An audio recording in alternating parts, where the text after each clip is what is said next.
प्रणाम, जय भोजपुरिया समाज, हर हर महादेव। भैया हम लोग गायक नागेंद्र उजाला और आज हम उपलब्ध बानी, मौजूद बानी संगीता रिकॉर्डिंग स्टूडियो मुसहरी बाजार और हमरा संगे पूरा उजाला ग्रुप के सब सदस्य सब भी बानी, सब देख सकते नहीं रुआ 10 मिलियन हो गए और हमने के आज सेलिब्रेट करे जा रहा बनी जा होली में हंस के बोलुए जान दिलवा दीवाना हो गए। ये सब रुआ सब के आशीर्वाद प्यार बा कि आज होली में हंस के बोलुए जान 10 मिलियन यानी 1 करोड़ व्यूज आज यूट्यूब पर आ गइल बा। सब रुआ सब के आशीर्वाद से है। देखी है जन बा पोस्टर बा 10 मिलियन के सजावल गइल बा, गुब्बारा से देखनी और है देखी जौन बा 10 मिलियन के केक देखिए लिखल बा होली में हंस के बोललू जान 10 मिलियन व्यू प्लस बा। सब रुआ सब के आशीर्वाद बा, असली आशीर्वाद प्यार दुलार बनौले रहम जा कि हमनी के हमेशा ऐसे ही खुश रही जा। रुआ सब के मनोरंजन खातिर हमेशा कुछ बेहतर गावत रही जा, सुनावत रही जा। एकरा संगे अगर रुआ सब के आशीर्वाद हुई तो बड़ा जल्दी चांदी के छागल के भी हमनी के सेलिब्रेट करेम जा, जिसे आज हमनी के होली में हंस के बोलुए जान सेलिब्रेट कर रहल बानी जा।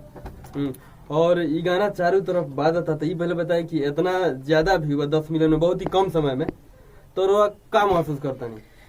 बड़ा खुशी महसूस कर रहल बानी कि इतना कम समय में 10 मिलियन आशीर्वाद रुआ सब के मिलल। वो सब साफ सुथरा की जोन कहीं भी बाजावल जा सकता है के बिल्कुल हर जगह बाज भी रहल बाटे, लोग सुन रहल बा, सबके वो आशीर्वाद दे रहल बा, बड़ा खुशी महसूस होता। और असही हमेशा हमरा टीम पर, पूरा टीम पर आशीर्वाद दे के प्यार दुलार बनाई। हम स्पेशली धन्यवाद दे रहल बानी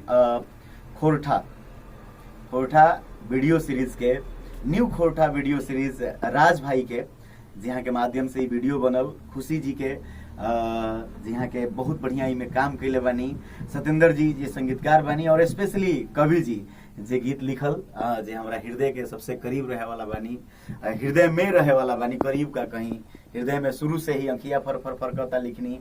और सबके पूरा उजाला ग्रुप के या सदस्य बा सबके के बड़ा खुशी महसूस हो रहा बा। और पूरा राज जी के जौन बा टीम के दिल से धन्यवाद बा कि असही हमनी पर हमेशा कृपा आशीर्वाद बनौले रहे। और ये देखी सारा लोग जे जुड़ल बा, हम सबसे थोड़ा थोड़ा मिलवत नहीं। ये अमित तिवारी जी नमस्कार। और वादा के अनुरूप हम कहले रही कि अगर रुआ सभे के आशीर्वाद रहल तो 10 मिलियन के केक भी रुआ सभे के देखावल जी काट के, और रुआ लोग के आशीर्वाद भइल तो 5 मिलियन के भी केक कटनी सो, और फिर साथ साथ पूरा टीम 10 मिलियन के आज केक काटते सो। हमने का तो चाहे कि होली का 1-2 दिन पहले रुआ सभे 50 मिलियन दे देती, 100 मिलियन दे देती, तो वो हमने के सेलिब्रेट करती सो। रुआ सभे के आशीर्वाद से ही संभव भी बा। और ये देखिए ब्रिजेश बाबू, हाय नमस्कार, हेलो। बहुत जल्द आप लोगों ने बहुत ही कम समय में 5 मिलियन से 10 मिलियन का केक हम सभी को एंजॉय करने के लिए आप लोगों ने अपना प्यार और सपोर्ट किया।